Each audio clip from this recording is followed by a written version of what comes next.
Hello, welcome to Okawa Book Club. We're your hosts. I'm Dylan. I'm John. And we're going to be discussing the teachings of Master Ryuho Okawa. Ryuho Okawa is a world teacher, master, and CEO of Happy Science Group.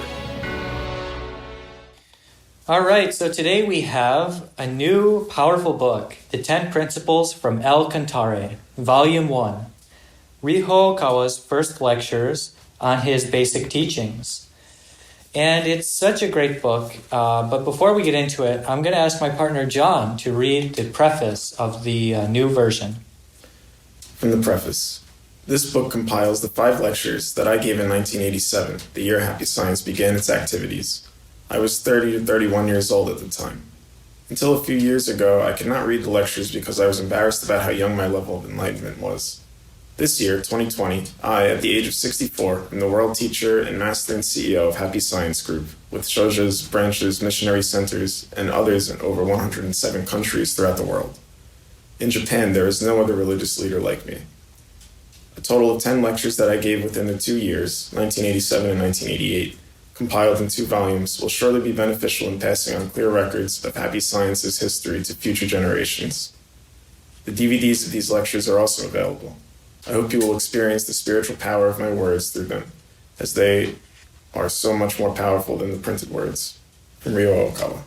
Amazing. And as a very humble person, he said his enlightenment was so young at the time. But as I look back at this book, I feel his enlightenment was not young at all. He did attain enlightenment in 1981 and started giving these lectures from 1986 and 1987. And basically, he's talking about the principles of happiness, which are still the principles of happiness that we study to this day in Happy Science, the stages of love, the stages of enlightenment, and the multidimensional realms, as well as how to explore right mind. These are all the fundamental points of Happy Science, if you line them up. So everything came from his first lectures that he gave to a crowd of passionate followers back in the 1980s. And those are the kind of lectures that you can read about in this book. So it starts from the principle of happiness. And I think everyone in this world wants to be happy. And in our book called The Laws of Happiness, we also covered these points. But happiness comes down to love, wisdom, self-reflection, and progress. That's the simple formula to achieve happiness in this life and the next life as well. So it's kind of a fundamental guidepost to utopia, or a path to utopia for our society. But individually, it works for our happiness as well. So I think these teachings have made a lot of people happy over the years, and they will continue to make people happy for the next thousands of years. And basically love is love that gives. Wisdom is the right knowledge of the truth. It's not about worldly common sense, but it's the deeper knowledge, the deeper wisdom that comes from experiencing the truth in real time. Self-reflection is about correcting our mistakes through introspection. And progress is developing ourselves, others, and society, which ultimately leads to building utopia in this world. So I felt that lecture was very powerful. Was there any lectures that stood out to you, John, that you wanted to mention? All of them are incredible. I just couldn't stop thinking, wow, he was only 30 years old at the time, which is astounding. And it's the humility with which he was speaking, incredibly inspiring. And at the same time as that humility, there was also an incredible confidence. Mm-hmm. So, I don't know that I would pick a specific lecture that I thought that stood out to me. They all really did. And something I really enjoyed. I enjoyed that this was giving you an opportunity to see what was happening in early Happy Science. One thing that stood out was the manner in which Master Okawa was so careful about publishing spiritual messages. Because this has become a way to scientifically validate the truth in many regards. And I feel that something you and I were speaking about earlier, Dylan, was that Happy Science kind of reconciles the Enlightenment with prior theological views in a totally new way. And I think that this new scientific way of approaching spirituality is incredible. And we have the opportunity in this book to read about how that started. And I thought that was so fantastic. Yeah, that's so true. And the more I think about like what goes into each one of these lectures and these decisions, I'm just blown away, like how things turned out so amazingly well. Like, imagine you're going to a lecture in 1987 called The Principle of Love, and then you hear someone talk about the last 15,000 years of history to start the lecture. You know, these kind of things, it's like, wait, what is happening right now on Earth? There's a person who is receiving the light of the highest dimension, who's giving us the words of God directly and speaking to the saviors who guided all the world religions.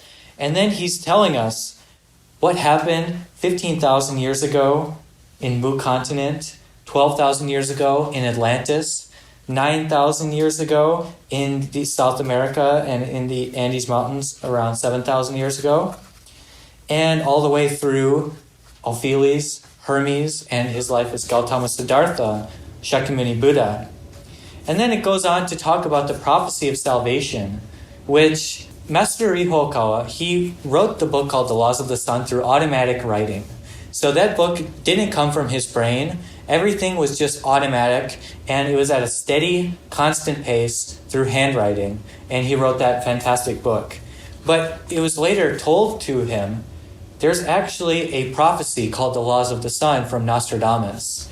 And Nostradamus predicted that Hermes would appear again in the East and teach the laws of the sun, which came to a tremendous surprise to the reincarnation of Hermes, who lives in Japan, who wrote the laws of the sun and published it.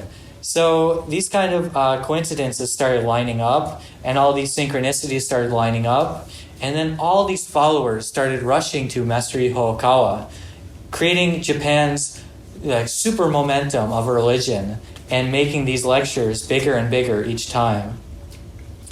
But he goes on to teach love is not something that is just saying, I love you. It's not something like you like something a lot.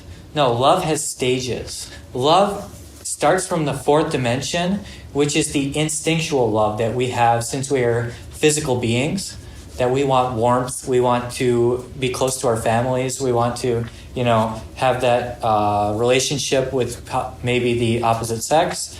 That's just the very, very beginning level of love. That's animalistic. But love goes on much further to love that gives without expecting anything in return, to love that nurtures people and brings them up to become someone better, love that forgives each other and frees people of their past mistakes and sins. And ultimately going on to love that is existence itself, love as existence, which is the eighth dimensional form of love. And we think it ends there, but it doesn't. The Savior sometimes is born into the world to give a very rare kind of love which saves human beings and makes nations and countries flourish for thousands of years. That's the Savior's love. So this kind of philosophy of love blew me away. And I think it will blow you away who reads this book. I know it did for me. And I absolutely loved how it was tied into the multidimensional framework. And the same in the third chapter with the relationship between the stage of the mind and the spiritual form. Mm-hmm. There was a similar correlation with the multidimensional framework. And I thought that those two elements of these lectures are so useful. The first book I read from Master Okawa was The Nine Dimensions, and I feel like these principles sort of are a good precursor to that, actually. Yeah. And I know some of our readers are older, but ultimately everyone in this world is going to pass away one day. And when they do, they're going to go back to a spiritual world, and they're going to find, oh my God, I studied these things when I was living on Earth. There are multiple dimensions. There are 7 colors of light. There are these different ways of thinking that attract different kinds of spirits to us. So these things which are laid out in the principle of the mind, really helps us know what kind of world we're going to go back to after we return. Because you can't take your car with you, you can't take your money with you. What you can take is your mind. And that's going to be so important. Another thing I really loved in this book was the emphasis upon self-reflection, which it seems like almost a simple idea, but I think there's a reason it's emphasized so much in relation to enlightenment and progress.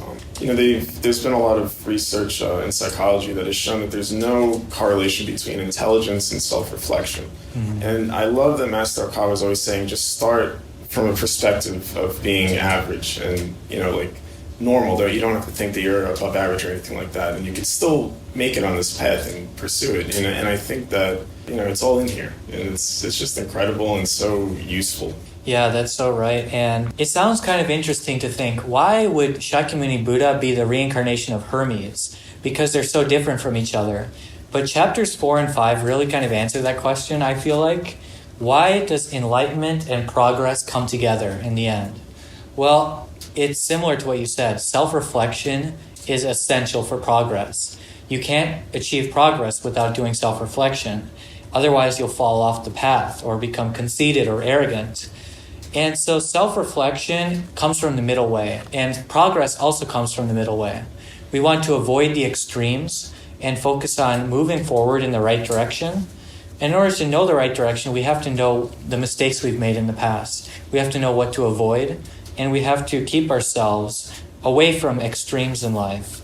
So chapters 4 and 5 really blew my mind and made me realize why Buddha and Hermes are ultimately the same consciousness, which is now living on earth as Riho Okawa. Yeah, I especially love the emphasis on the balance in the middle way. I think that's one of the most difficult things for most of us is to stay balanced. It's very easy to adopt an all or nothing, sort of polarized view on things. And the reality is that you're living in a very dynamic, and the mind is very dynamic. And so maintaining that is a constant effort that requires constant self-reflection and self-awareness. And it's, Yeah. Riho Okawa, he teaches members of Happy Science to explore right mind every day. And right mind, he explains in this book, right mind comes down to purifying the mind and balancing the mind. So you balance out the aspects of your mind, and you also purify your mind. If you can do that every day, you're going to stay on the right track. I think that's a very simple and easy kind of thing to remember as we live out our lives. Yeah, so we've talked about a lot of topics today, but there's so much more to learn, so I recommend buying this book as soon as possible and even buying it as a gift for your friends or your loved ones. It's a great gift. And I will end today's session by reading from the Afterword to the newly revised first volume of the 10 Principles from El Cantare. This book shows readers how I started off as a religious leader. These fervent lectures created passionate members all across the country. When I reread this book, I feel I can pat myself on the back for giving it my all in my teens and my 20s also. My sincerity, the passionate pursuit of the truth without the fear of loneliness, the challenge of studying a vast number of books. When I look back over the past 30 years and think about how I never drowned in love in my private life, but lived for the love of the public or world, I can assert that I have no regrets in my life. The path to the future is still long, and my battle will continue. Riho Okawa. Wow, truly wonderful words, and to be honest, I'm looking forward, after rereading this book, to the 10 Principles from El Cantare Volume 2 will be released. So please buy this book and look forward to the next book as well. You can find this book online on sites such as Amazon.com. You can find it in stores like Barnes & Noble. Or you can find more information on OkawaBooks.com. It was great talking to you again, John. Likewise, Dylan. In these trying times, stay happy, healthy, and positive.